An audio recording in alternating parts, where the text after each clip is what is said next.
have a session on a woman's journey to self-discovery and transform fear into freedom for gender equality by Ms. Fauza Beltz.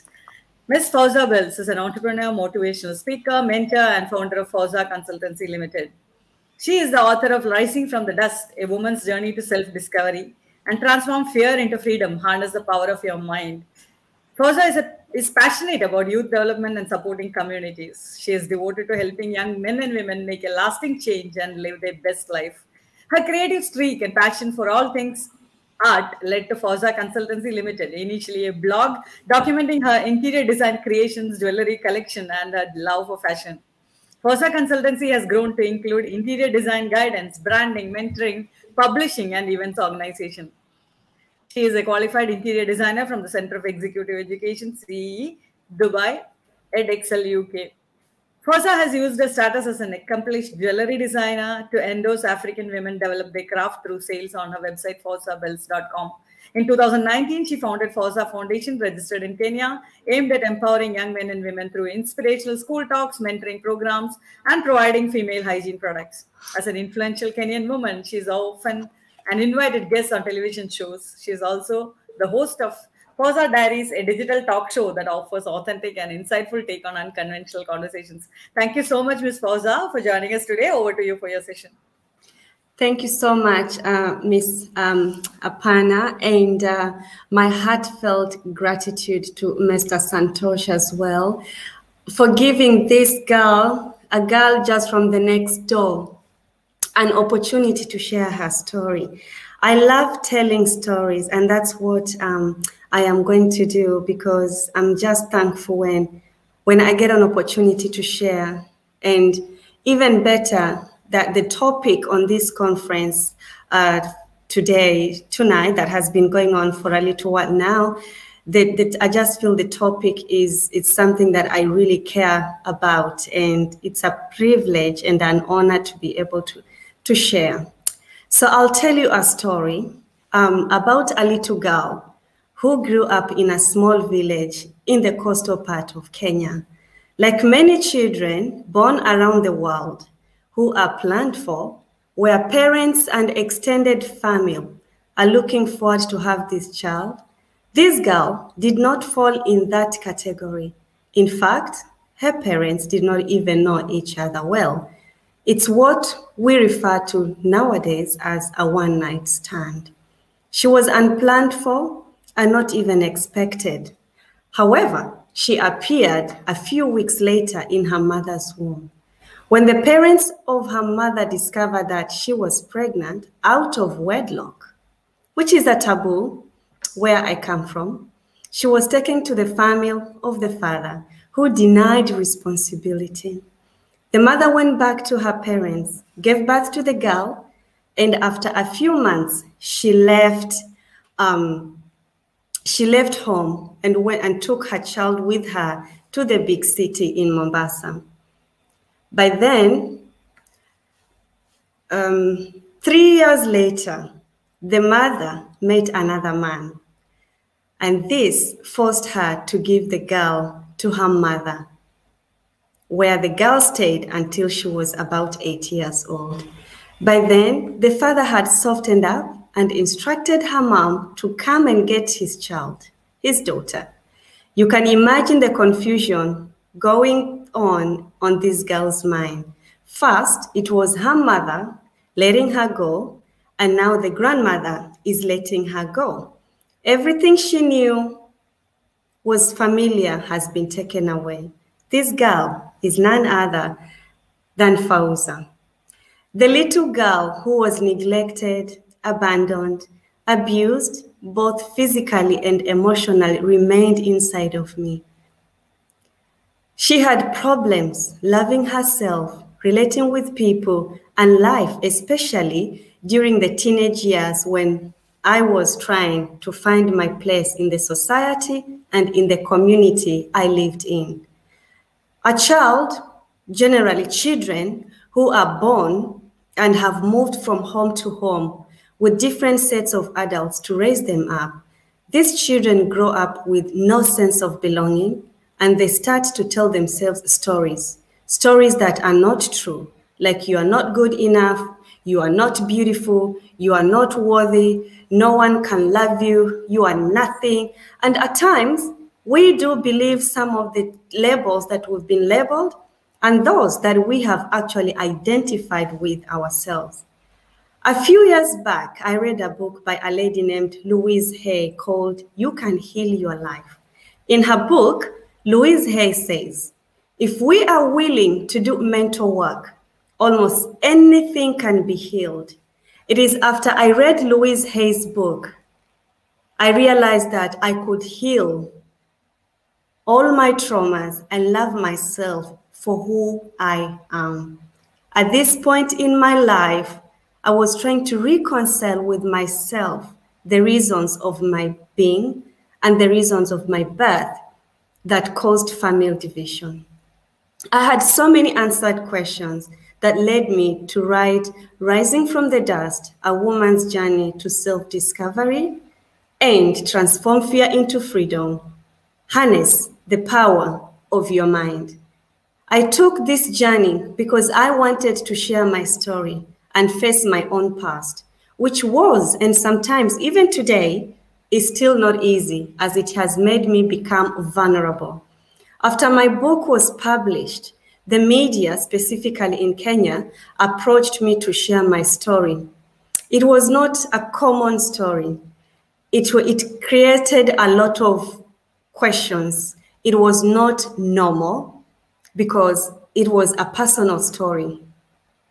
And so after my book was published, I started to receive messages from people in similar situations. In fact, there was a lady who wrote to me and she said, I've been listening to your stories and I feel like I'm watching my life story through your story.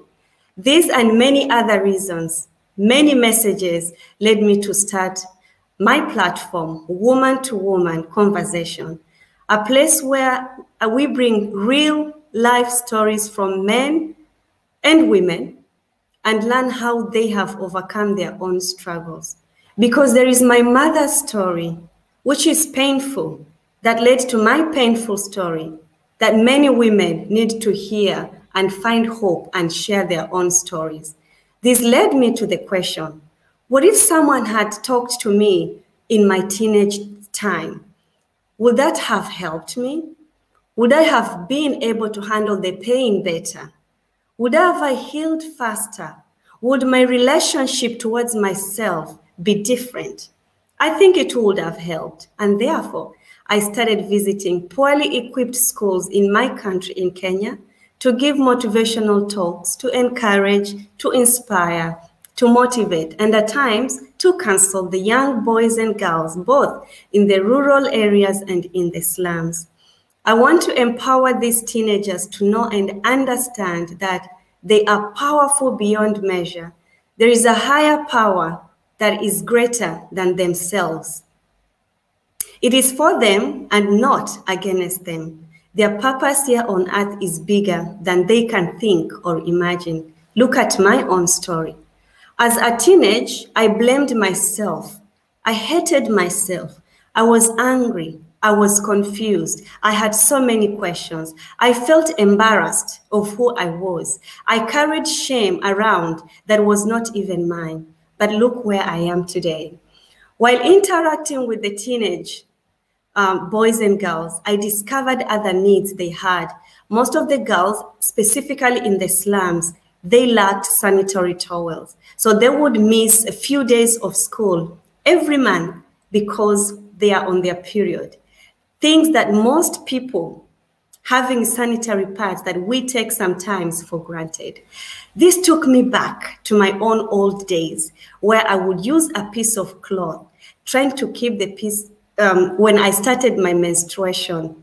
Let me spare you the horrible stories of trying to keep the pieces of clean cloth in the evening, hiding them under my mattress. I had one of my friends specifically told me she used toilet paper and cotton wool. That is even better because you can throw them, unlike the pieces of cloth that you have to wash the blood.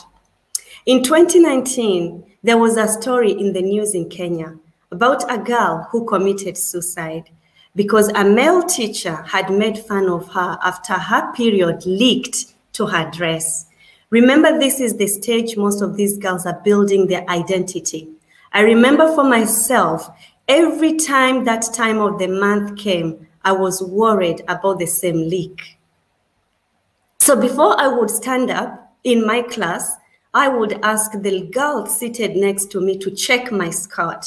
And most African girls did and still do, just to avoid the same shame. You can imagine the trauma this girl went through to the point of taking her own life. This and many similar stories I hear from the boys and girls I talk to led me to start Fauza Foundation, which is aimed at empowering young men and women through motivational talks in schools, donation of sanitary pads, school fees, as well as school amenities. Through this foundation and other well-wishers like yourselves here on this call, we have managed to support at least 4,000 girls, and we have a few girls who are our beneficiaries every month through our sanitation program. Sharing my story has taken me to places where I have seen poverty, boys and girls struggling that now I cannot unsee. And that is the reason the foundation exists, and it is open to partnership with anyone or organization that will support the girls and boys from the rural and the slum areas. It's through my life journey that started as unplanned through two unloving people who did not even know each other, that I have come to understand that each human being is important. It doesn't matter where you started. Each one of us has a role to play in our global community to be able to create the change that we want to see. It's not always just enough that we point to our government, our leaders, to solve the problems in our local communities. When each one of us can hold hand and just do the next thing, we will see that things will slowly start to move. Martin Luther King said, "Not everybody can be famous, but everybody can be great, because greatness is determined by service. You only need a heart full of grace and a soul generated by love." When you change someone's life, you're not only changing their life, but the lives of an entire community. As we are here tonight, we are talking about SDG5, achieving gender equality and empower all women and girls. And I would say for my end, the young men as well, I would include them because I deal with them as well. Having heard my story, what kind of change are you doing? Are you going to make in someone else's life to improve their situation? You see, it's not just enough that we talk about these issues, but it's even crucial that we act. I want to challenge all of us here on this call and those that are watching on the global community online. I want to challenge each one of us that we fully make education gender sensitive.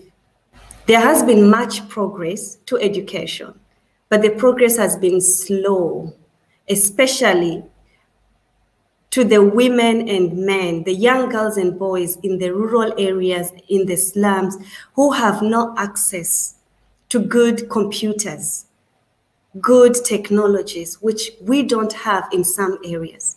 We can't just ignore the fact that every child deserves a good education. Although there has been progress to education, but it's still very slow. And improving the gender sensitivity of education system can solve some of the issues that we are speaking about tonight. We also need to give our young women and young men role models, people that they can look up to, that they can expand their dreams.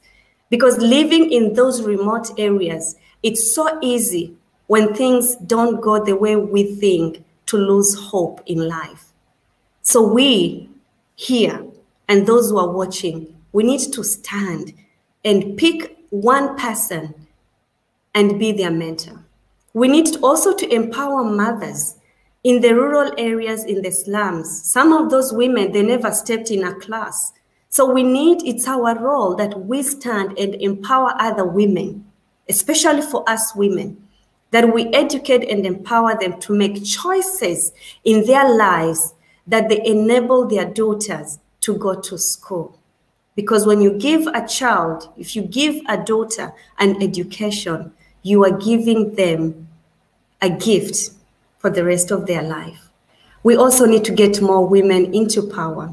There has been a bit of improvement, but I think women, we need to step up, because a proven way to overcome many systemic barriers to a woman's success has been increased in participation by women in local and regional and as well national legislations.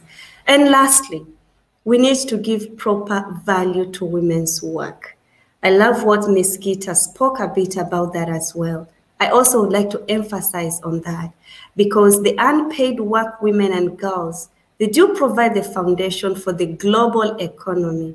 So we need to give women more opportunities. Thank you, and God bless you all. Thank you so much, Ms. Fauza, for that powerful and inspiring session. I was in tears when I heard your story, and this is not just your story, this is the story of all of us. Maybe not in the same way, but in another way. We all have gone through pain, and that's why we have come together and trying to create this change. Thank you so much for sharing your story. And as you said, sharing our stories brings us together. Let's together create the change we want to see in the world. Thank you so much for joining us today. Thank you.